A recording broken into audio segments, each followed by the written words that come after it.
Hello বন্ধুরা, আজ বইমেলায় স্বাগতম। আমরা থি বাও মুইয়ের লেখা স্ট্র্যাটেজিক মাইন্ডসেট বইটি নিয়ে আলোচনা করব। প্রকাশ একজন ৩২ বছর বয়সী ব্যক্তি, যিনি সবসময় তার জীবন নিয়ে বিভ্রান্ত ছিলেন। তিনি একটি মাঝারি আকারের কোম্পানিতে কাজ করেন এবং প্রতি মাসে যখন তিনি তার বেতন পান, তখন তিনি কেবল ভাবেন যে তিনি তার জীবনে কি করছেন। কয়েক বছর আগে তার বড় স্বপ্ন ছিল একটি ভালো চাকরি, নিজস্ব বাড়ি এবং একটি নিখুঁত জীবনের জন্য প্রয়োজনীয় সবকিছু। কিন্তু এখন তার দিনগুলি অফিসের কাজ এবং সপ্তাহান্তে অনবরত দেখার মধ্যে কেটে যায়। একদিন অফিস থেকে ফেরার সময় প্রকাশ ভাবলেন যে তার জীবনে কিছু পরিবর্তন করা দরকার। তিনি তার বন্ধু অরুণকে ফোন করেছিলেন, যিনি সর্বদা তাকে নতুন কিছু পড়ার এবং শেখার পরামর্শ দিয়েছিলেন। অরুণ স্ট্র্যাটেজিক মাইন্ডসেট বইটি 7 দিনের পরিকল্পনার পরামর্শ দিয়েছিলেন, যা গুরুত্বপূর্ণ তা শনাক্ত করতে এবং থি বাও মুইয়ের লেখা একটি কার্যকর কৌশল তৈরি করতে সাহায্য করবে। প্রকাশ তৎক্ষণাৎ তার ফোনে বইটি ডাউনলোড করেন। সেই রাতে সে নিজেকে প্রতিশ্রুতি দিয়েছিল যে যাই হোক না কেন সে এই বইটি সম্পূর্ণরূপে পড়বে। পরের দিন সকালে সে তাড়াতাড়ি অ্যালার্ম সেট করে বইয়ের প্রথম অধ্যায় দিয়ে তার দিন শুরু করে। প্রথম পাঠ ছিল দীর্ঘমেয়াদী লক্ষ্যের গুরুত্ব। প্রকাশ এই বিষয়টিকে ভারী বলে মনে করেছিলেন, কিন্তু তিনি যখন পড়া শুরু করলেন তখন তিনি বুঝতে শুরু করলেন যে সম্ভবত এটিই তার জীবনের অনুপস্থিত অংশ। বইটিতে লেখা ছিল যে যদি তোমার জীবনে দীর্ঘমেয়াদী লক্ষ্য না থাকে, তাহলে তুমি তোমার ছোট ছোট সিদ্ধান্তের মধ্যে আটকে থাকবে। প্রকাশ হঠাৎ করেই সেই সব মুহূর্তগুলোর কথা মনে করে যখন সে তার লক্ষ্য স্পষ্ট করে বলতে পারত না। কখনো কখনো সে তার সঞ্চয়ের পরিকল্পনাও করত না, কখনো কখনো সে তার ক্যারিয়ার বৃদ্ধির দিকে মনোযোগ দিত না। বইটি পড়ার সময় তার উপলব্ধি সবসময় তাৎক্ষণিক চাহিদা, যেমন বেতন পাওয়ার পর কেনাকাটা করা বা সপ্তাহান্তে বন্ধুদের সাথে আড্ডা দেওয়া, কিন্তু দীর্ঘমেয়াদী লক্ষ্যের পরিকল্পনা তার মাথায় আসেনি। বইটি তাকে একটি উপমা দিয়েছিল, স্পষ্ট লক্ষ্য ছাড়াই আপনার জীবনকে একটি জাহাজের মতো ভাবুন। গন্তব্য, বাতাস এবং স্রোত আপনাকে যেখানে খুশি নিয়ে যাবে, কিন্তু যদি আপনার একটি স্পষ্ট লক্ষ্য থাকে তবে আপনি জাহাজটি চালাতে পারেন সেই অনুযায়ী। প্রকাশ অনুভব করেছিলেন যে তার জীবনও সমুদ্রে হারিয়ে যাওয়া জাহাজের মতো। তিনি নিজেকে জিজ্ঞাসা করেছিলেন, আমার চূড়ান্ত লক্ষ্য কী? কিন্তু উত্তরটি স্পষ্ট ছিল না। বইটিতে বলা হয়েছে যে দীর্ঘমেয়াদী লক্ষ্য নির্ধারণ করা গুরুত্বপূর্ণ, কারণ এগুলি আপনার দৈনন্দিন সিদ্ধান্তগুলিকে রূপ দেয়। যদি আপনার লক্ষ্য স্পষ্ট হয় তবে আপনি ধ্বংস এড়াতে পারেন। প্রকাশ তৎক্ষণাৎ তার নোটবুকটি তুলে নিয়ে তার কিছু বড় স্বপ্ন লেখার চেষ্টা করেছিলেন। প্রথমে তিনি একটি সাধারণ লক্ষ্য লিখেছিলেন, আমি সফল হতে চাই। কিন্তু এটি পড়ার সাথে সাথেই তার মনে হয়েছিল যে এটি খুব দুর্বল। বইটিতে বলা হয়েছে যে লক্ষ্যগুলি স্পেসিফিক এবং পরিমাপযোগ্য হওয়া উচিত। এই বিষয়টিতে কাজ করে তিনি লিখেছেন, 5 বছরে আমি আমার ক্ষেত্রে একটি উচ্চ পদে পৌঁছাতে চাই। এই লক্ষ্যটি দৃঢ় বলে মনে হয়েছিল এবং তার জন্য কার্যকর। তারপর সে তার ব্যক্তিগত জীবনের লক্ষ্য লিখেছিল, যেমন তার স্বাস্থ্যের প্রতি মনোযোগ দেওয়া এবং একটি বাড়ি কেনা। বইটি তাকে আরেকটি জিনিস শিখিয়েছিল, আমি করতে চাই তা হলো আমার ক্ষেত্রে একটি উচ্চ পদে অর্জন করা। নিয়মিত লক্ষ্যগুলি নিয়ে চিন্তা করুন। মিরিস লিখেছেন যে কেবল আপনার লক্ষ্যগুলি লিখে রাখা যথেষ্ট নয়, আপনাকে সময় সময় সেগুলি পর্যালোচনা করতে হবে, যাতে আপনি দেখতে পারেন যে আপনি সঠিক পথে আছেন কিনা। প্রকাশ এটিকে খুব ব্যবহারিক বলে মনে করেছিলেন। তিনি আপনার লক্ষ্যগুলি পর্যালোচনা করার জন্য তার ফোনে একটি সাপ্তাহিক অনুস্মারক সেট করেছিলেন। বইটিতে লেখা একটি উক্তি তার মনে পড়েছিল, আপনার লক্ষ্যগুলি আপনাকে কিছুটা ভয় দেখাবে এবং আপনাকে অনেক উত্তেজিত করবে। প্রকাশ এই লাইনটি খুব অনুপ্রেরণামূলক বলে মনে করেছিলেন। তিনি ভেবেছিলেন যে যদি আমার লক্ষ্যগুলি আমাকে চ্যালেঞ্জ না করে, তাহলে সম্ভবত লক্ষ্যগুলি মূল্যবান সঙ্গী। তিনি সিদ্ধান্ত নিয়েছিলেন যে তিনি প্রতিদিন কমপক্ষে 30 মিনিট তার লক্ষ্যগুলির দিকে কাজ করার জন্য ব্যয় করবেন।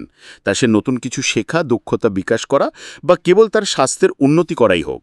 তিনি একটি অ্যাপ ডাউনলোড করেছিলেন যেখানে তিনি তার প্রতিদিনের অগ্রগতি ট্র্যাক করতে পারেন। সেদিন অফিসে তিনি অদ্ভুত কিছু অনুভব করেছিলেন। মনে হয়েছিল যেন এখন তিনি তার জীবনকে একটি নতুন দৃষ্টিকোণ থেকে দেখতে এসেছেন। তিনি আগের থেকে তার কাজের প্রতি বেশি মনোযোগ দিতে শুরু করেন, কারণ তিনি জানতেন যে এটি তার দীর্ঘমেয়াদী কৌশলের একটি অংশ। তিনি তার সহকর্মীদেরও লক্ষ্য করেছিলেন যে কিছু লোক কেবল তাদের বেতনের জন্য কাজ করছেন এবং কিছু লোক তাদের ক্যারিয়ার বৃদ্ধির জন্য আগ্রহী। প্রকাশ বুঝতে পেরেছিল যে তাকে কোন পথ বেছে নিতে হবে। সন্ধ্যাবেলায় বাড়ি ফিরে সে আবার বইটি পড়তে শুরু করে। সেদিন কেবল প্রথম পাঠটি শেষ করেছিল, কিন্তু সেই পাঠ তার চিন্তাভাবনা বদলে দিয়েছিল। সে বুঝতে পেরেছিল যে যদি সে তার জীবনে একটি বড় পরিবর্তন আনতে চায়, তাহলে তাকে ছোট কিন্তু ধারাবাহিক পদক্ষেপ নিতে হবে। রাতে ঘুমাতে যাওয়ার আগে সে আবার তার লক্ষ্যগুলি পড়ে এবং নিজেকে প্রতিশ্রুতি দেয় যে যতই কঠিন হোক না কেন সে তার জীবনকে আরও বেটার করার জন্য যথেষ্ট চেষ্টা করবে। সকালে প্রকাশ তার অ্যালার্মের শব্দে ঘুম থেকে ওঠার সাথে সাথে আবার বইটি খোলে। সে ভাবল যে গতকালের মতো আজও সে নতুন কিছু শিখবে। প্রথম অধ্যায়ে তার চিন্তাভাবনা সম্পূর্ণরূপে বদলে দিয়েছিল। এখন সে তার জীবনে মনোযোগ এবং স্পষ্টতা আনতে রিয়েলি উৎসাহিত ছিল। আজকের পাঠ ছিল দক্ষতার থেকে কার্যকর। সে পড়া শুরু করলো আর ধীরে ধীরে আমি প্রতিটি লাইনে ডুবে যেতে শুরু করলাম। যদি আপনি আমাদের বিনামূল্য সামারি পছন্দ করেন তাহলে আমাদের চ্যানেলে সাবস্ক্রাইব করতে পারেন, আমাদের মেম্বারশিপ কিনতে পারেন বা এখনই ইউপিআই এর মাধ্যমে আমাদের সমর্থন করতে পারেন। আসুন সামারিতে ফিরে যাই। বইয়ের শুরুতে মারিস একটি প্রশ্ন করেছিলেন, আপনি কি সঠিক কাজ করছেন নাকি ঠিকঠাক কাজ করছেন? এই প্রশ্ন প্রকাশকে ভাবতে বাধ্য করেছিল। সে নিজেকে জিজ্ঞাসা করেছিল, আমি কি আমার দৈনন্দিন কাজগুলি সঠিকভাবে করছি? আমি যে কাজটি করছি তাও ঠিক। প্রকাশ মিরিস যা ব্যাখ্যা করতে চেয়েছিলেন তা মনোযোগ সহকারে পড়েছিলেন। বইটিতে লেখা ছিল যে দক্ষতা মানে কম সময়ে এবং বেশি উৎপাদনশীলতার সাথে একটি কাজ সঠিকভাবে করা। কিন্তু কার্যকর হওয়ার অর্থ হল এমন কাজ করা যা আপনার অগ্রাধিকার এবং লক্ষ্যের সাথে সামঞ্জস্যপূর্ণ। এক অর্থে কার্যকর হওয়ার অর্থ সঠিক জিনিসগুলি বেছে নেওয়া। প্রকাশ এটিকে খুবই বাস্তবসম্মত বলে মনে করেছিলেন। তিনি গত কয়েকদিনে তার কাজের কথা স্মরণ করেছিলেন। তিনি সবসময় সকালে ঘুম থেকে ওঠা এবং জিমে যাওয়া স্থগিত রাখতেন, কিন্তু অফিসে তিনি সর্বদা যত তাড়াতাড়ি সম্ভব ইমেলের উত্তর দেওয়ার ক্ষেত্রে দক্ষ ছিলেন। তিনি ভেবেছিলেন যে আমি এমন জিনিসগুলিতে আমার শক্তি নষ্ট করছি যা আমার অগ্রাধিকার নাও হতে পারে। ইমেলের উত্তর দেওয়া গুরুত্বপূর্ণ, কিন্তু এটি কি আমার দীর্ঘমেয়াদী লক্ষ্য অর্জনে সাহায্য করছে? বইটিতে একটি আকর্ষণীয় উদাহরণ দেওয়া হয়েছে যে কেউ যদি খুব দক্ষতার সাথে একটি সিঁড়ি বেয়ে ওঠে কিন্তু সেই সিঁড়িটি ভুল দেওয়াল দ্বারা সমর্থিত হয়, তবে তার কঠোর পরিশ্রম অর্থহীন। প্রকাশ এই উদাহরণটি সম্পূর্ণরূপে নিজের ওপর প্রয়োগ করেছিলেন। সে অনুভব করল যে তার দক্ষতা কেবল দৈনন্দিন জীবনের ছোট ছোট কাজ সম্পূর্ণ করার মধ্যেই যাচ্ছে, যেখানে তার বড় লক্ষ্য নিয়ে কাজ করা উচিত ছিল। সেদিন সে নিজের জন্য একটি কর্ম পরিকল্পনা তৈরি করল। সারা দিনের জন্য তার কাজের একটি তালিকা তৈরি করল। তারপর সে সেই সমস্ত কাজকে গুরুত্বপূর্ণ, জরুরি এবং জরুরি হিসেবে শ্রেণীবদ্ধ করল। সে দেখতে পেল যে তার দিনের বেশিরভাগ কাজ জরুরি বিভাগের মধ্যে পড়ে, কিন্তু খুব কমই গুরুত্বপূর্ণ ছিল, অর্থাৎ যেগুলো তার জীবনে প্রকৃত অর্থ বহন করে। বইটিতে একটি পরামর্শ ছিল যা আপনার লক্ষ্যের সাথে সঙ্গতিপূর্ণ নয় সেগুলিকে না বলতে শিখুন। প্রকাশ মনে করল যে অফিসে সে প্রায়শই তার সহকর্মীকে সাহায্য করার জন্য তার কাজ ছেড়ে দিত অথবা এমন মিটিংয়ে বসত যার সাথে তার কোনো সম্পর্ক ছিল না। সে সিদ্ধান্ত নিল যে এখন সে তার অগ্রাধিকারের ওপর মনোযোগ দেবে। অফিসে সেদিন সে এই শিক্ষাটি ব্যবহারিকভাবে প্রয়োগ করার চেষ্টা করল। একজন সহকর্মী তার কাছে সাহায্য চাওয়ার সাথে সাথেই সে বিনয়ের সাথে প্রত্যাখ্যান করল। এটা তার জন্য নতুন ছিল, কারণ সে সবসময় অন্যদের প্রত্যাশা পূরণে ব্যস্ত থাকত। কিন্তু আজ সে তার কাজে মনোযোগ দিল। সন্ধ্যায় বাড়ি ফিরে সে তার নোটবুক বের করল। সে তার দিনের কাজ বিশ্লেষণ করল। সে অনুভব করল যে সে দক্ষ হওয়ার পরিবর্তে কার্যকর হওয়ার দিকে এক ধাপ এগিয়েছে। সে ভেবেছিল এটা তো মাত্র শুরু, তাকে তার অগ্রাধিকার এবং লক্ষ্য অনুযায়ী কাজ করার অভ্যাস করতে হবে। বইটিতে আরও একটি জিনিস লেখা ছিল যা প্রকাশের খুব পছন্দ হয়েছিল। ব্যবসা সম্মানের প্রতীক নয়, এটি প্রায়শই পূর্ণ অগ্রাধিকারের লক্ষণ। সে বুঝতে পেরেছিল যে সে প্রায়শই তার বন্ধুদের বলতো যে আমি খুব ব্যস্ত, কিন্তু এখন সে বুঝতে পেরেছে যে সঠিক কাজ না করলে ব্যস্ত থাকা ভালো নয়। সেই রাতে সে তার উৎপাদনশীলতা বাড়ানোর জন্য একটি নতুন সিস্টেম পরিকল্পনা করেছিল। সে সিদ্ধান্ত নিয়েছিল যে প্রতিদিন সকালে সে দিনের সবচেয়ে গুরুত্বপূর্ণ 3টি কাজ লিখে রাখবে। বাকি কাজ পরে করলেও সে এই 3টি কাজ আগে সম্পূর্ণ করবে। সে সেগুলোকে তার শীর্ষ 3টি কাজ করে তুলেছিল। একে অগ্রাধিকার বলে। পরের দিন সকালে প্রকাশ এই পরিকল্পনা অনুসরণ করেছিল। সে লিখেছিল স্বশিক্ষার জন্য 1 ঘন্টা, স্বশিক্ষার জন্য 2টি, উপস্থাপনা কৌশল নিয়ে কাজ করার জন্য 3টি, ফিটনেসের জন্য 30 মিনিট, হাঁটার জন্য 3টি। প্রাথমিকভাবে সে এটিকে কিছুটা চ্যালেঞ্জিং বলে মনে করেছিল। পুরনো অভ্যাস পথে আসতে থাকে, যেমন ইমেল চেক করা বা সোশ্যাল মিডিয়ায় সময় নষ্ট করা, কিন্তু সে নিজেকে শৃঙ্খলাবদ্ধ রেখেছিল। দিনের শেষে যখন সে তার অগ্রাধিকার সম্পন্ন করল, তখন সে ভেতর থেকে সন্তুষ্ট বোধ করল। সে অনুভব করল যে সে কেবল কাজ করছে না, বরং সঠিক কাজ করছে। বইয়ের আরেকটি আকর্ষণীয় ধারণা ছিল প্যারেটো নীতি, যা 80-20 নিয়ম নামেও পরিচিত। এতে বলা হয়েছিল যে তোমার ৮০% সাফল্য তোমার ২০% প্রচেষ্টা থেকে আসে।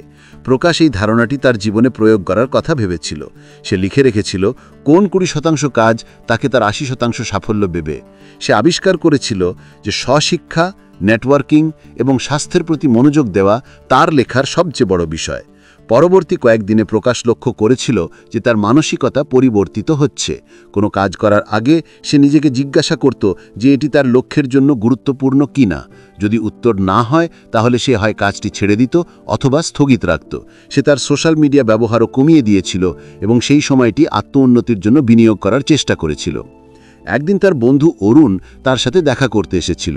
অরুণ প্রকাশের পরিবর্তন লক্ষ্য করেছিল। সে জিজ্ঞাসা করেছিল যে তুমি কিভাবে এত সংগঠিত এবং মনোযোগী হয়ে উঠলে।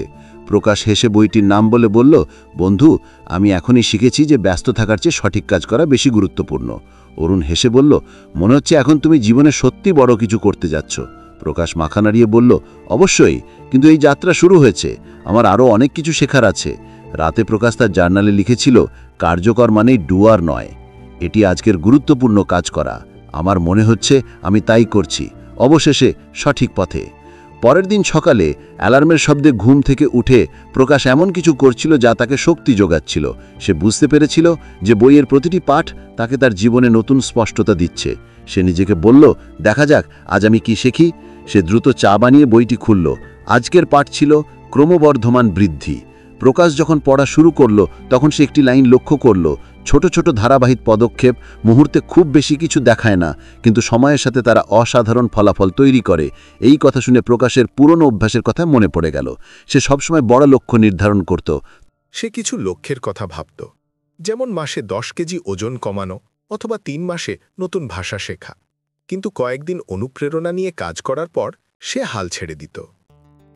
বইটিতে মরিসভিল বলেছেন যে শেষ মুহূর্তের ছাত্রটি সবসময় গড়পড়তা ছিল।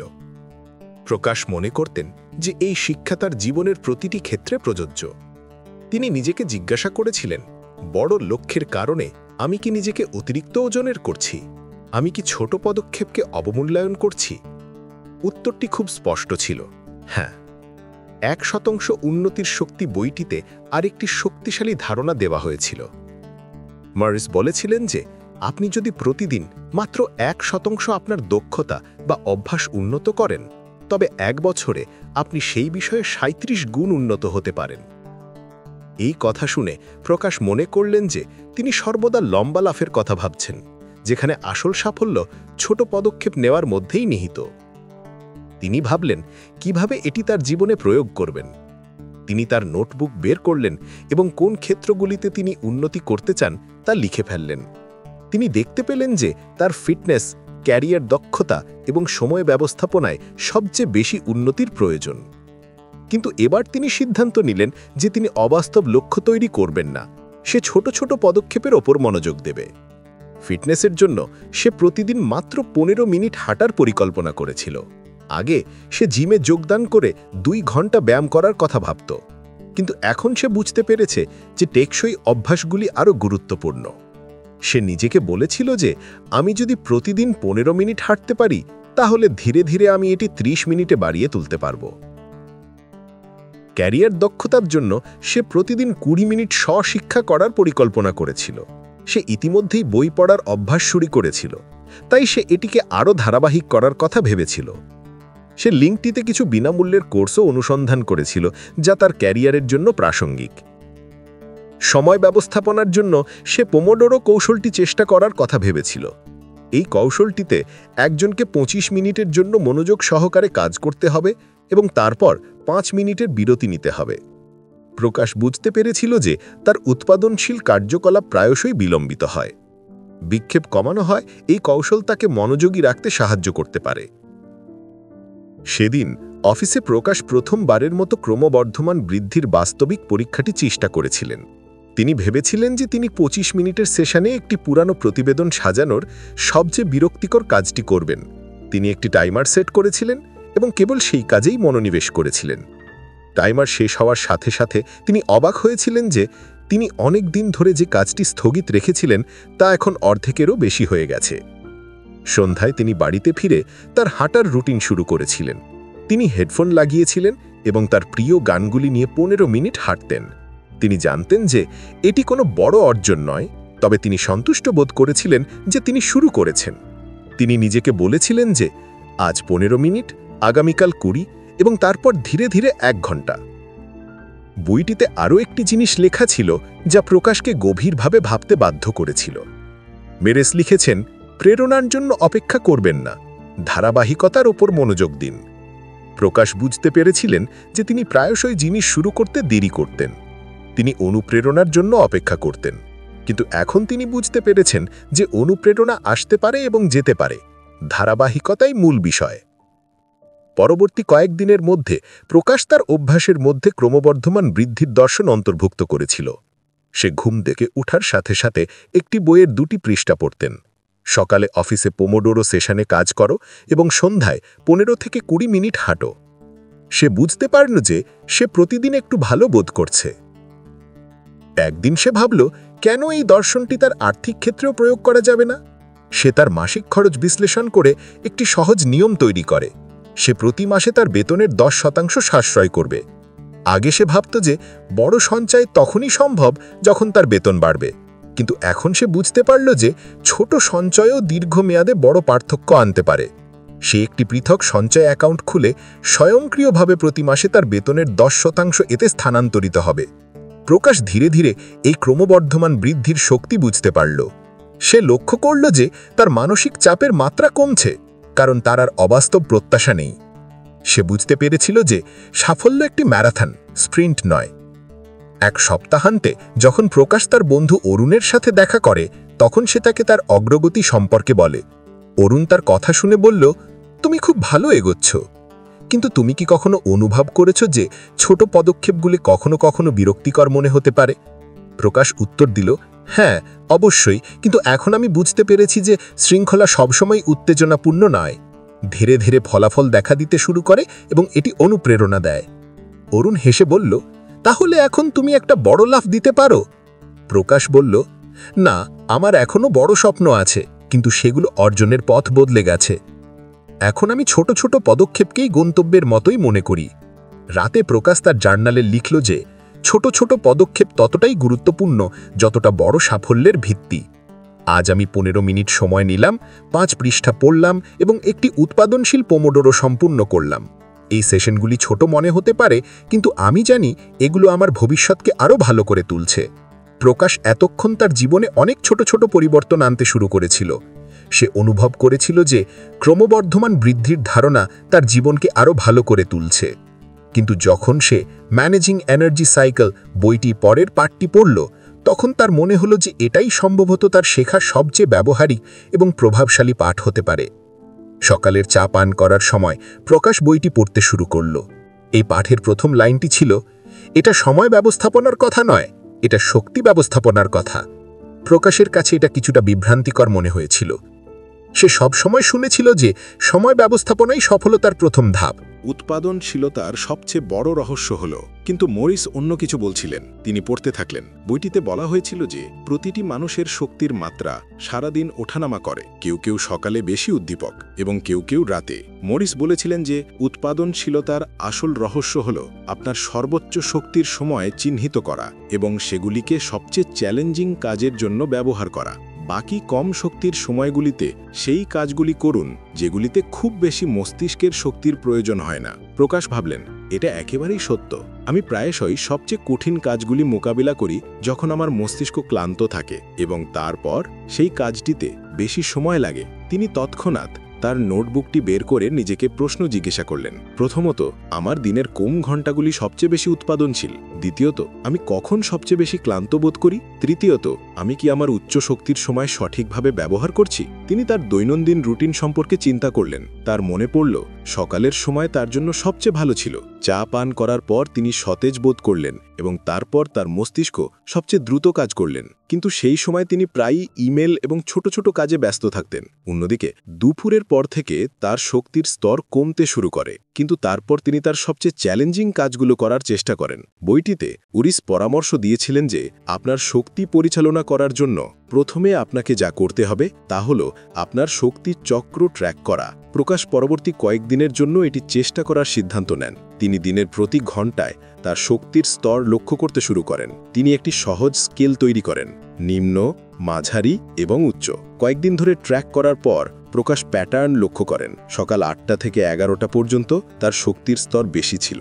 দুপুর 2টো থেকে 4টের মধ্যে এটি কমে যায়। সন্ধ্যা 6টার পরে এটি আবার মাঝারি হয়ে যায়। এই প্যাটার্নগুলি দেখে তিনি অনুভব করেছিলেন যে এখন তিনি তার কাজগুলি আরও ভালোভাবে সংগঠিত করতে পারবেন। তিনি ভেবেছিলেন যে তিনি সকালে উপস্থাপনা বা কৌশলগত পরিকল্পনা করার মতো চ্যালেঞ্জিং কাজগুলি করবেন, যখন ইমেলের উত্তর দেওয়ার মতো পুনরাবৃত্তিমূলক কাজগুলি দুপুরে করা হবে। প্রকাশ তার নতুন কৌশল বাস্তবায়ন করলেন। সকালে ঘুম থেকে ওঠার সাথে সাথেই তিনি তার সবচেয়ে গুরুত্বপূর্ণ কাজের একটি তালিকা তৈরি করলেন। তার প্রথম কাজ ছিল পরের সপ্তাহের জন্য ক্লায়েন্ট প্রেজেন্টেশন প্রস্তুত করা। তিনি চা পান করার সাথে সাথেই এটিতে কাজ শুরু করলেন। আগে তিনি বিকেলে এই কাজটি করতেন, কিন্তু এখন তিনি এটিকে তার উচ্চ শক্তির সময়ে স্থানান্তরিত করলেন। প্রকাশ একটি বড় পার্থক্য অনুভব করলেন। আগে যে কঠিন কাজটি তার কাছে কঠিন মনে হতো, এখন তা আশ্চর্যজনকভাবে সহজ বলে মনে হচ্ছে। তিনি দ্রুত এবং আরও মনোযোগ সহকারে কাজ করতে সক্ষম হয়েছিলেন। 2 ঘন্টার মধ্যে তার প্রেজেন্টেশনের খসড়া প্রস্তুত হয়ে গেল। তিনি নিজেকে বললেন, এই শক্তি ব্যবস্থাপনা সত্যি আশ্চর্যজনক। বিকেলে যখন তার শক্তির স্তর কম ছিল, তিনি কেবল ইমেল এবং ছোট অ্যাডমিন কাজেই কাজ করছিলেন। তিনি লক্ষ্য করলেন যে এই কাজগুলি কম শক্তিতেও সহজেই করা যায়। তিনি অনুভব করলেন যে তিনি তার সময় এবং শক্তি সঠিকভাবে ব্যবহার করেছেন। সন্ধ্যায় যখন তার শক্তি স্তর মাঝারি ছিল, তিনি নিজের শিক্ষার ওপর কাজ করলেন। তিনি বইয়ের পরের কয়েকটি পৃষ্ঠা পড়লেন এবং একটি নতুন দক্ষতা নিয়ে গবেষণা করলেন। দিনের শেষে তিনি সন্তুষ্ট বোধ করলেন। এটি তার ব্যক্তিগত এবং পেশাগত জীবনের ক্ষেত্রেও প্রযোজ্য। কয়েক বছর আগে প্রকাশকে অফিসে একটি বড় প্রকল্প দেওয়া হয়। তিনি পূর্ণ উৎসাহের সাথে কাজ শুরু করেছিলেন, কিন্তু শেষ মুহূর্তে প্রকল্পটি ব্যর্থ হয়ে যায়। সেই সময় তিনি এটিকে দুর্ভাগ্য বলে মনে করেছিলেন, কিন্তু এখন এটি সম্পর্কে চিন্তা করে তিনি বুঝতে পেরেছিলেন যে তিনি সঠিক প্রশ্ন জিজ্ঞাসা করেননি। তিনি কখনো ভাবেননি যে ক্লায়েন্টের আসল চাহিদা কী। তিনি কেবল পৃষ্ঠস্তরের বিশদ নিয়ে কাজ করতে থাকেন। বইটিতে আরও লেখা হয়েছে যে কৌশলগত মানসিকতা বিকাশের প্রথম ধাপ হল আরও ভালো প্রশ্ন জিজ্ঞাসা করা। মিরিস পরামর্শ দিয়েছিলেন যে প্রতিটি সমস্যার জন্য আপনাকে 3টি প্রশ্ন জিজ্ঞাসা করতে হবে। 1. এই সমস্যা কেন বিদ্যমান? 2. সম্ভাব্য সমাধান কি? 3. সর্বনিম্ন প্রচেষ্টায় সবচেয়ে কার্যকরী সমাধান কি? প্রকাশ তৎক্ষণাৎ তার নোটবুক বের করে আজ অফিসে অনুষ্ঠিত হতে যাওয়া একটি সভার জন্য প্রস্তুতি নিতে শুরু করলেন। তিনি সভার এজেন্ডাটি দেখে 3টি প্রশ্নই প্রয়োগ করলেন।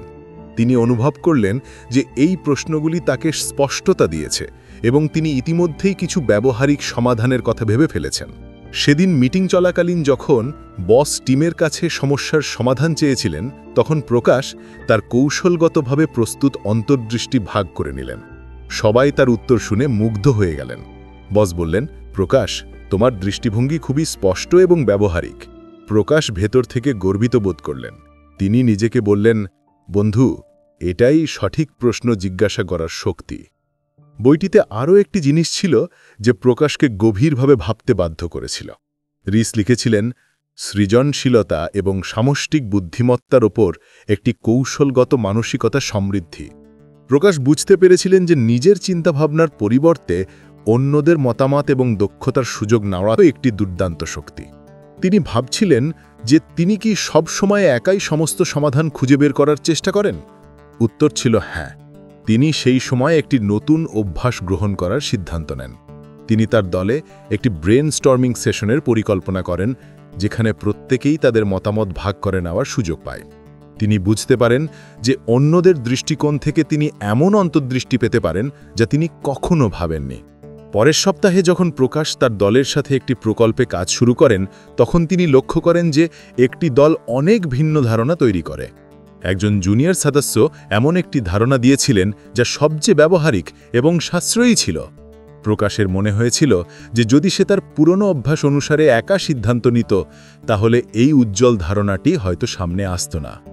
মিলস বইটিতে সৃজনশীলতাকে কৌশলগত মানসিকতার একটি গুরুত্বপূর্ণ অংশ হিসেবেও বর্ণনা করেছিলেন। তিনি বলেছিলেন যে সৃজনশীলতা কেবল শিল্পের মধ্যেই সীমাবদ্ধ নয়, সমস্যাগুলিকে নতুন দৃষ্টিকোণ থেকে দেখার এবং উদ্ভাবনী সমাধান তৈরি করার ক্ষমতা। প্রকাশ তার জীবনে এটি বাস্তবায়নের জন্য আরেকটি অনুশীলন শুরু করেছিলেন। তিনি প্রতিদিন একটি সমস্যার কমপক্ষে 3টি ভিন্ন সমাধান নিয়ে ভাবতে শুরু করেছিলেন।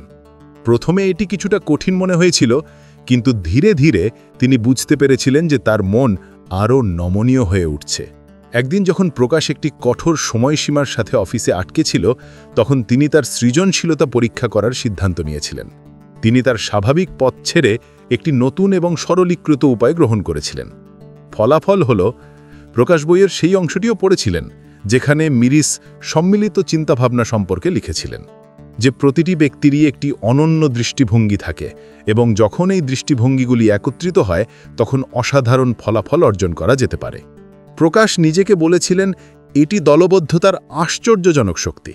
তিনি তার দলের সাথে কাজ করার সময় এই দর্শন গ্রহণ করা শুরু করেছিলেন। এখন প্রতিটি সভায় তিনি তার মতামত দেওয়ার আগে অন্যদের কথা শোনেন। তিনি লক্ষ্য করলেন যে এটি তাকে নতুন অন্তর্দৃষ্টি দেয় এবং তার সিদ্ধান্ত গ্রহণের প্রক্রিয়া আগের চেয়ে আরও দক্ষ হয়ে উঠেছে। প্রকাশ বুঝতে পেরেছিলেন যে কৌশলগত মানসিকতা কেবল কাজের জন্য নয়, ব্যক্তিগত জীবনের জন্যও গুরুত্বপূর্ণ। তিনি নিজেকে জিজ্ঞাসা করেছিলেন, আমি কি আমার লক্ষ্য সম্পর্কে স্পষ্ট? 2. আমি আমার সিদ্ধান্তগুলি সঠিকভাবে বিশ্লেষণ করছি? 3. আমি কি আমার সৃজনশীলতা এবং অন্যদের বুদ্ধিমত্তা সঠিকভাবে ব্যবহার করছি? তিনি জিজ্ঞাসা করেছিলেন, আমি কি আমার লক্ষ্য সম্পর্কে স্পষ্ট? আমি আমার সিদ্ধান্তগুলি সঠিকভাবে বিশ্লেষণ করছি? 3. আমি কি আমার সৃজনশীলতা এবং অন্যদের বুদ্ধিমত্তার সঠিকভাবে ব্যবহার করছি? তিনি বুঝতে পেরেছিলেন যে কৌশলগত মানসিকতা বিকাশ একটি চলমান প্রক্রিয়া। এটি এমন একটি দক্ষতা নয় যা একবার শেখা যায়, তবে এটি প্রতিদিন পরিমার্জন করতে হবে। রাতে প্রকাশ তার জার্নালে লিখলেন, আজ আমি শিখেছি যে কৌশলগত মানসিকতা স্পষ্টতা, সৃজনশীলতা এবং সহযোগিতা সম্পর্কে। এটি কেবল সমস্যার সমাধানের বিষয় নয়, এটি চ্যালেঞ্জগুলিকে সুযোগে রূপান্তর করার বিষয়। এটি এমন একটি মানসিকতা যা আমি প্রতিদিন গড়ে তুলতে চাই। প্রকাশের জীবন এখন সম্পূর্ণরূপে পরিবর্তিত হয়েছে। তিনি কেবল স্ট্র্যাটেজিক মাইন্ডসেট বইয়ের প্রতিটি পাঠই বুঝতেন, বরং এটি তার দৈনন্দিন জীবনেও গ্রহণ করেছিলেন। প্রতিদিন সকালে চায়ের সাথে বইটির কয়েকটি পাতা পড়ে সে ভাবত কিভাবে সে তার জীবনে এটি প্রয়োগ করতে পারে। তিনি দেখতে পেলেন যে এই ছোট ছোট পরিবর্তনগুলি তার উৎপাদনশীলতা, চিন্তাভাবনা এবং সামগ্রিক তৃপ্তি কতটা উন্নত করেছে। এখন প্রকাশ আর কেবল সফলতার পিছনে দৌড়ানোর মানুষ ছিল না। সে প্রতিটি পদক্ষেপে ভাবত যে এই পদক্ষেপটি আমার দীর্ঘমেয়াদী লক্ষ্যের জন্য সঠিক কিনা। সে তার দৈনন্দিন কাজগুলিকে তার বৃহত্তর উদ্দেশ্যের সাথে যুক্ত করতে শিখেছিল। সে এখন তার শক্তির চক্র অনুসারে কাজ করত। হালকা কাজের জন্য তার কম শক্তির সময় সাশ্রয়ী এবং সবচেয়ে কঠিন এবং সৃজনশীল কাজের জন্য তার উচ্চ শক্তির সময় সাশ্রয়ী করত। প্রকাশের সবচেয়ে বড় জয় ছিল যে প্রকাশ কৌশলগত মানসিকতা কেবল তার পেশাগত জীবনেই নয়, তার ব্যক্তিগত জীবনেও প্রয়োগ করেছিল। এটি তার ব্যক্তিগত এবং পেশাগত জীবনের ক্ষেত্রেও প্রযোজ্য। কয়েক বছর আগে প্রকাশকে অফিসে একটি বড় প্রকল্প দেওয়া হয়। তিনি পূর্ণ উৎসাহের সাথে কাজ শুরু করেছিলেন, কিন্তু শেষ মুহূর্তে প্রকল্পটি ব্যর্থ হয়ে যায়। সেই সময় তিনি এটিকে দুর্ভাগ্য বলে মনে করেছিলেন, কিন্তু এখন এটি সম্পর্কে চিন্তা করে তিনি বুঝতে পেরেছিলেন যে তিনি সঠিক প্রশ্ন জিজ্ঞাসা করেননি। তিনি কখনো ভাবেননি যে ক্লায়েন্টের আসল চাহিদা কী। তিনি কেবল পৃষ্ঠস্তরের বিশদ নিয়ে কাজ করতে থাকেন। বইটিতে আরও লেখা হয়েছে যে কৌশলগত মানসিকতা বিকাশের প্রথম ধাপ হল আরও ভালো প্রশ্ন জিজ্ঞাসা করা। মিরিস পরামর্শ দিয়েছিলেন যে প্রতিটি সমস্যার জন্য আপনাকে 3টি প্রশ্ন জিজ্ঞাসা করতে হবে। 1. এই সমস্যা কেন বিদ্যমান? 2. সম্ভাব্য সমাধান কি? 3. সর্বনিম্ন প্রচেষ্টায় সবচেয়ে কার্যকরী সমাধান কি? প্রকাশ তৎক্ষণাৎ তার নোটবুক বের করে আজ অফিসে অনুষ্ঠিত হতে যাওয়া একটি সভার জন্য প্রস্তুতি নিতে শুরু করলেন। তিনি সভার এজেন্ডাটি দেখে 3টি প্রশ্নই প্রয়োগ করলেন।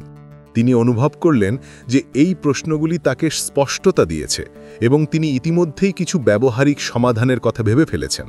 সেদিন মিটিং চলাকালীন যখন বস টিমের কাছে সমস্যার সমাধান চেয়েছিলেন, তখন প্রকাশ তার কৌশলগতভাবে প্রস্তুত অন্তর্দৃষ্টি ভাগ করে নিলেন। সবাই তার উত্তর শুনে মুগ্ধ হয়ে গেলেন। বস বললেন, প্রকাশ, তোমার দৃষ্টিভঙ্গি খুবই স্পষ্ট এবং ব্যবহারিক।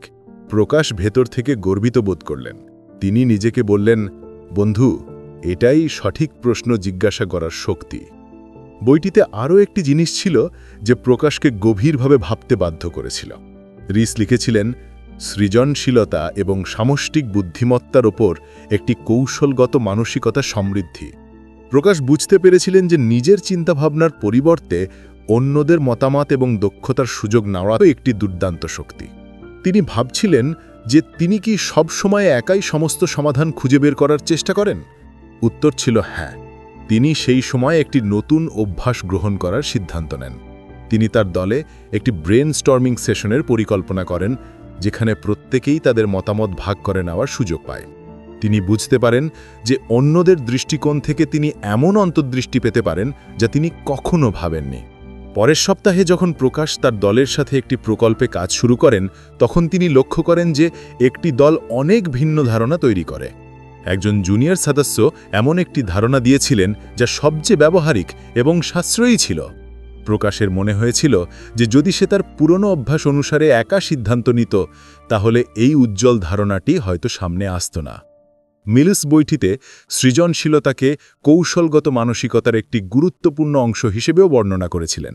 তিনি বলেছিলেন যে সৃজনশীলতা কেবল শিল্পের মধ্যেই সীমাবদ্ধ নয়, সমস্যাগুলিকে নতুন দৃষ্টিকোণ থেকে দেখার এবং উদ্ভাবনী সমাধান তৈরি করার ক্ষমতা। প্রকাশ তার জীবনে এটি বাস্তবায়নের জন্য আরেকটি অনুশীলন শুরু করেছিলেন। তিনি প্রতিদিন একটি সমস্যার কমপক্ষে 3টি ভিন্ন সমাধান নিয়ে ভাবতে শুরু করেছিলেন। প্রথমে এটি কিছুটা কঠিন মনে হয়েছিল, কিন্তু ধীরে ধীরে তিনি বুঝতে পেরেছিলেন যে তার মন আরও নমনীয় হয়ে উঠছে। একদিন যখন প্রকাশ একটি কঠোর সময়সীমার সাথে অফিসে আটকে ছিল, তখন তিনি তার সৃজনশীলতা পরীক্ষা করার সিদ্ধান্ত নিয়েছিলেন। তিনি তার স্বাভাবিক পথ ছেড়ে একটি নতুন এবং সরলীকৃত উপায় গ্রহণ করেছিলেন। ফলাফল হল, প্রকাশ বইয়ের সেই অংশটিও পড়েছিলেন যেখানে মিরিস সম্মিলিত চিন্তাভাবনা সম্পর্কে লিখেছিলেন, যে প্রতিটি ব্যক্তিরই একটি অনন্য দৃষ্টিভঙ্গি থাকে এবং যখন এই দৃষ্টিভঙ্গিগুলি একত্রিত হয়, তখন অসাধারণ ফলাফল অর্জন করা যেতে পারে। প্রকাশ নিজেকে বলেছিলেন, এটি দলবদ্ধতার আশ্চর্যজনক শক্তি। তিনি তার দলের সাথে কাজ করার সময় এই দর্শন গ্রহণ করা শুরু করেছিলেন। এখন প্রতিটি সভায় তিনি তার মতামত দেওয়ার আগে অন্যদের কথা শোনেন। তিনি লক্ষ্য করলেন যে এটি তাকে নতুন অন্তর্দৃষ্টি দেয় এবং তার সিদ্ধান্ত গ্রহণের প্রক্রিয়া আগের চেয়ে আরও দক্ষ হয়ে উঠেছে। প্রকাশ বুঝতে পেরেছিলেন যে কৌশলগত মানসিকতা কেবল কাজের জন্য নয়, ব্যক্তিগত জীবনের জন্য গুরুত্বপূর্ণ। তিনি নিজেকে জিজ্ঞাসা করেছিলেন, আমি কি আমার লক্ষ্য সম্পর্কে স্পষ্ট? 2. আমি আমার সিদ্ধান্তগুলি সঠিকভাবে বিশ্লেষণ করছি? 3. আমি কি আমার সৃজনশীলতা এবং অন্যদের বুদ্ধিমত্তা সঠিকভাবে ব্যবহার করছি? তিনি জিজ্ঞাসা করেছিলেন, আমি কি আমার লক্ষ্য সম্পর্কে স্পষ্ট? আমি আমার সিদ্ধান্তগুলি সঠিকভাবে বিশ্লেষণ করছি? 3. আমি কি আমার সৃজনশীলতা এবং অন্যদের বুদ্ধিমত্তার সঠিকভাবে ব্যবহার করছি? তিনি বুঝতে পেরেছিলেন যে কৌশলগত মানসিকতা বিকাশ একটি চলমান প্রক্রিয়া। এটি এমন একটি দক্ষতা নয় যা একবার শেখা যায়, তবে এটি প্রতিদিন পরিমার্জন করতে হবে। রাতে প্রকাশ তার জার্নালে লিখলেন, আজ আমি শিখেছি যে কৌশলগত মানসিকতা স্পষ্টতা, সৃজনশীলতা এবং সহযোগিতা সম্পর্কে। এটি কেবল সমস্যার সমাধানের বিষয় নয়, এটি চ্যালেঞ্জগুলিকে সুযোগে রূপান্তর করার বিষয়। এটি এমন একটি মানসিকতা যা আমি প্রতিদিন গড়ে তুলতে চাই। প্রকাশের জীবন এখন সম্পূর্ণরূপে পরিবর্তিত হয়েছে। তিনি কেবল স্ট্র্যাটেজিক মাইন্ডসেট বইয়ের প্রতিটি পাঠই বুঝতেন, বরং এটি তার দৈনন্দিন জীবনেও গ্রহণ করেছিলেন। প্রতিদিন সকালে চায়ের সাথে বইটির কয়েকটি পাতা পড়ে সে ভাবত কিভাবে সে তার জীবনে এটি প্রয়োগ করতে পারে। তিনি দেখতে পেলেন যে এই ছোট ছোট পরিবর্তনগুলি তার উৎপাদনশীলতা, চিন্তাভাবনা এবং সামগ্রিক তৃপ্তি কতটা উন্নত করেছে। এখন প্রকাশ আর কেবল সফলতার পিছনে দৌড়ানোর মানুষ ছিল না। সে প্রতিটি পদক্ষেপে ভাবত যে এই পদক্ষেপটি আমার দীর্ঘমেয়াদী লক্ষ্যের জন্য সঠিক কিনা। সে তার দৈনন্দিন কাজগুলিকে তার বৃহত্তর উদ্দেশ্যের সাথে যুক্ত করতে শিখেছিল। সে এখন তার শক্তির চক্র অনুসারে কাজ করত। হালকা কাজের জন্য তার কম শক্তির সময় সাশ্রয়ী এবং সবচেয়ে কঠিন এবং সৃজনশীল কাজের জন্য তার উচ্চ শক্তির সময় সাশ্রয়ী করত। প্রকাশের সবচেয়ে বড় জয় ছিল যে প্রকাশ কৌশলগত মানসিকতা কেবল তার পেশাগত জীবনেই নয়, তার ব্যক্তিগত জীবনেও প্রয়োগ করেছিল। কিন্তু তিনি এটি তার ব্যক্তিগত জীবনেও প্রয়োগ করেছিলেন। তিনি বুঝতে পেরেছিলেন যে এই চিন্তাভাবনা তার সম্পর্ক, স্বাস্থ্য এবং ব্যক্তিগত বিকাশের জন্য যতটা গুরুত্বপূর্ণ, তার কেরিয়ারের জন্য ততটাই গুরুত্বপূর্ণ। একদিন অফিসের তার দল তাকে একটি জটিল কাজ করার দায়িত্ব দেয়। আগে প্রকাশ এই কাজটিকে ভারী মনে করত, কিন্তু এবার সে শান্ত থেকে প্রতিটি পরিস্থিতি বিশ্লেষণ করে। সে দলের সাথে সঠিক প্রশ্ন জিজ্ঞাসা করেছিল, প্রতিটি দৃষ্টিভঙ্গি শুনেছিল এবং সৃজনশীলতার সাথে এমন একটি সমাধান তৈরি করেছিল যা সকলেই ব্যবহারিক এবং কার্যকর বলে মনে করেছিল। প্রকল্পটি কেবল সময় মতো সম্পন্ন হয়নি, বরং ক্লায়েন্টের কাছ থেকে তিনি প্রচুর প্রশংসাও পেয়েছিলেন। বৈঠকে প্রকাশের বস বলেছিলেন, প্রকাশ, তোমার কাজের পদ্ধতিতে যে স্পষ্টতা এবং কৌশল দৃশ্যমান তা প্রশংসনীয়। এই কথা শুনে প্রকাশ মনে মনে ভাবলেন যে এই পরিবর্তন কেবল তার কঠোর পরিশ্রমের ফল নয়, বরং এই বই এবং এর পাঠের কারণেই এসেছে, যা তার চিন্তাভাবনা বদলে দিয়েছে। প্রকাশের ব্যক্তিগত জীবনে সম্পর্কগুলিও আগের চেয়ে ভালো হয়ে উঠেছে। এখন সে প্রতিটি সমস্যাকে চ্যালেঞ্জ হিসেবে দেখছে এবং সমাধানের জন্য সৃজনশীল পদ্ধতি ব্যবহার করেছে। সে তার বন্ধুবান্ধব এবং পরিবারের সাথে আরও অর্থপূর্ণ কথোপকথন শুরু করে। সে তার অগ্রাধিকার সম্পর্কে স্পষ্টতা অর্জন করে। রাতে যখন প্রকাশ বইয়ের শেষ পৃষ্ঠাটি পড়ছিল, তখন সে বুঝতে পারল যে এটি কেবল একটি বই নয়, বরং তার জন্য একটি গাইড বই। সে বইটি বন্ধ করে তার নোটবুকে লিখেছিল, এটিই শেষ, এটি জীবনযাত্রার একটি নতুন উপায়ের সূচনা। কৌশলগত চিন্তাভাবনা কেবল একটি দক্ষতা, এটি একটি জীবনধারা। আমাকে কিভাবে আরও ভালোভাবে বাঁচতে হয়, আরও স্মার্টভাবে কাজ করতে হয় এবং আরও বড় স্বপ্ন দেখতে হয়, তা দেখানোর জন্য রিস্কে ধন্যবাদ। প্রকাশ নিজেকে প্রতিশ্রুতি দিয়েছিল যে সে সর্বদা এই মনকে তার সাথে রাখবে। সে তার বইটি আলমারিতে রাখেনি, বরং এটি তার ডেস্কে রেখেছিল, যাতে যখনই তার স্পষ্টতার প্রয়োজন হয় সেটি খুলে আবার পড়তে পারে। সেই রাতে প্রকাশ ঘুমাতে যাওয়ার আগে হাসল। সে অনুভব করেছিল যে এখন সে এমন একজন ব্যক্তি হয়ে উঠেছে যে কেবল বেছে নেই, বরং তার জীবনে উন্নতি করছে, এবং এটি ছিল আসল বিজয়। তাই বন্ধুরা, এটি ছিল আমাদের আজকের বইয়ের সারাংশ। তোমাদের কেমন লেগেছে দয়া করে মন্তব্য করে আমাদের জানান, এবং শেষ পর্যন্ত সারাংশটি শোনার জন্য ধন্যবাদ।